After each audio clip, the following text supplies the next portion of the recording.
통장 쪼개로. 이거 모르면 저처럼 통장에서 돈이 줄줄줄 새요. 4년 동안 매달 2만 원이 넘는 돈을 꼬박꼬박.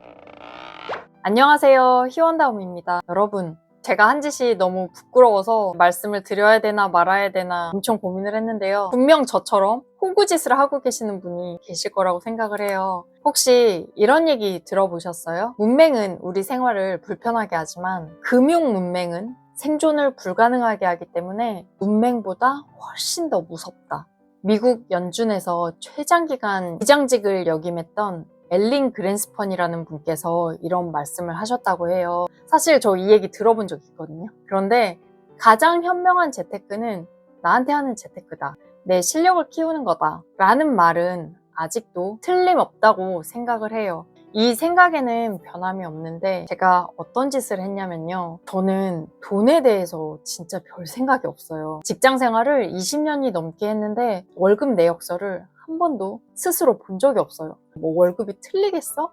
틀릴 거라는 생각은 한 번도 해본 적 없었고요. 제가 종종 한국 휴일에도 나가면 저희는 휴일 수당을 주는데 아니 내가 나갔으니까 당연히 어련히 알아서 잘 쳐주겠지? 라는 생각으로 이때까지 월급 내역서를 한 번도 들여다본 적이 없어요. 어느 날 같이 일하는 선생님께서 쌤, 월급 명세서 좀 한번 봐요 이러는 거예요. 저랑 같이 휴일 근무를 했는데 수당이 안 들어갔다는 거예요. 더 놀라운 사실은 이런 적이 종종 있대요. 제가 지금까지 7년이 넘게 미군 부대 병원에서 근무를 하면서 한국인 휴일에 꽤 자주 나간 사람이었단 말이죠.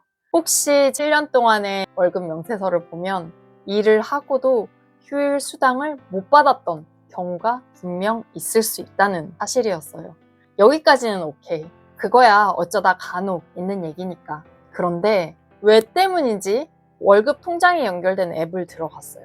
정말 이거는 이례적인 일이에요. 저는 이걸 절대 보지 않거든요. 제가 쓴 내용의 명세서들을 확인하는데 어딘지 모르는 곳에서 빠져나가는 게 있는 거예요. SKB 뒤에 숫자 한 10자리 정도 써있는 곳에서 21,780원이 통신비라고 해서 나간 거예요. 검색을 해보니까 SK 브로드밴드라고 나오네요. 저는 지금 LG U 플러스 인터넷을 쓰고 있단 말이에요. 2019년 2월 21일부터 매달 21일마다 꼬박꼬박 돈이 나가고 있는 걸 발견했어요.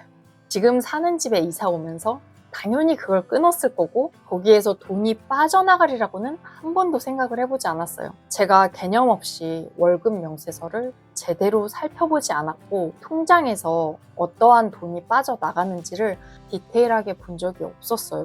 돈에 전혀 관심이 없었어요. 너무 한심하죠? 저 좀 혼내주세요. 토탈 계산을 해보니까 110만 9,800원이더라고요. 땅을 파면 100원도 안 나오잖아요? 휴일 초과 근무 해봐야 하루에 이 돈은 돈 공부를 해야 된다 하는 경각심을 깨우기 위한 비싼 수업료였다고 치자. 그런데 벌써 직장 생활한 지 20년이 넘었고 나이도 나이인데 아직까지도 제 월급 하나 제대로 관리를 못하고 있었다. 내가 진짜 어른이 맞나? 하는 생각이 들더라고요. 제 채널을 보시는 구독자 선생님들은 18살에서 24살.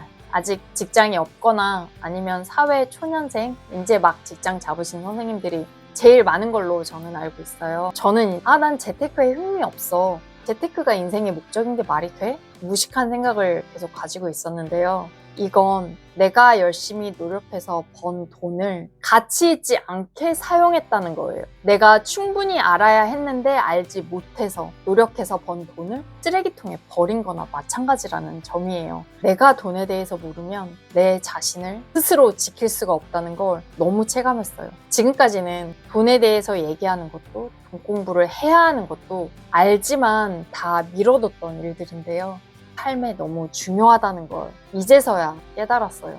혹시나 하는 마음에 우리 구독자 선생님들 혹시 저 같은 분들 계실까봐 월급 명세서 꼬박꼬박 확인하시고요. 노력해서 번 돈을 가치 없게 사용하고 있지는 않은지 꼭 확인해 보세요. 이제부터라도 공부를 좀 해보려고 이 책을 빌려서 읽고 있는데요. 저같이 돈에 대해서 아무것도 모르는 금융 문맹인들한테는 너무나 도움되는 책이더라고요. 22년차 애널리스트인 분께서 본인의 딸을 위해서 쓰신 책이라고 해요. 우리 엄마가 저한테 돈에 대해서 알아야 되는 게 왜 중요한지, 돈을 어떻게 모아야 되는지, 어떠한 마음가짐을 가져야 되는지 엄마가 옆에서 가르쳐주는 듯한 그런 느낌의 책이에요. 저 같은 선생님들을 위해서 이 책 꼭 추천드리고요. 한 가지만 더.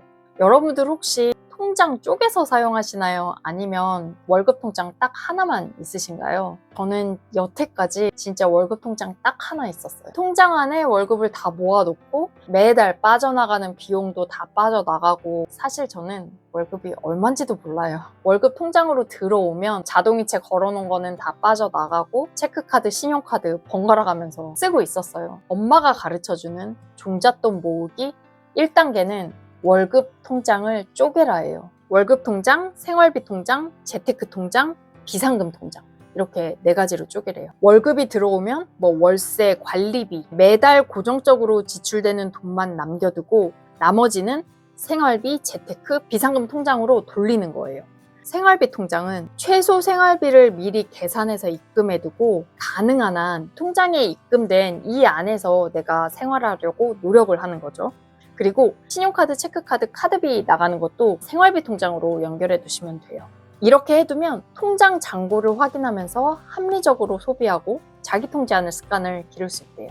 한번 재테크 통장은 이 통장을 통해서 시드머니라고 하는 종잣돈을 마련할 수 있는 건데요. 정기 예금, 정기 적금, 청약저축, 저축보험 같이 우리가 흔히 나 재테크 해야겠다 하는 목적으로 운영시키는 그런 통장이 재테크 통장이고요. 비상금 통장은 예상치 못한 지출이나 갑작스러운 사고 이런 거를 대비해서 넉넉하게 돈을 넣어두는 게 좋은데요. 재테크 통장은 우리가 묶어놓잖아요. 그런데 이 비상금 통장은 예상치 못한 일이 발생했을 때 언제든지 꺼냈을 수 있는 형태의 통장을 만들어 놓은 게 좋고, 추천하는 거는 파킹 통장이라고 불리는 건데, 이거는 하루만 넣어놔도 하루에 2%, 3% 이렇게 이자가 붙는 통장이 있대요. 금융회사마다 다르게 부르곤 하는데 CMA, MMF, 세이프박스 이렇게 불리는 통장이래요. 이런 비상금 통장에서는 축의금, 조의금, 병원비, 휴대폰 수리비, 갑작스러운 일에 우리가 사용해야 될 때 그때 쓸 수 있는 그런 비상금 통장, 이렇게 4개의 통장으로 통장을 쪼개서 관리를 하는 게 우리가 종잣돈을 모으는 첫 번째 단계라고 하네요. 저 당장 은행에 가서 통장부터 쪼개고 올게요. 이번 기회에 우리 같이 경각심을 가지고 생존을 위해서 공부 시작하도록 해요. 오늘 영상을 한 줄로 요약하면 돈 공부 절대 미루지 마세요. 당장 통장을 쪼개러 갑시다.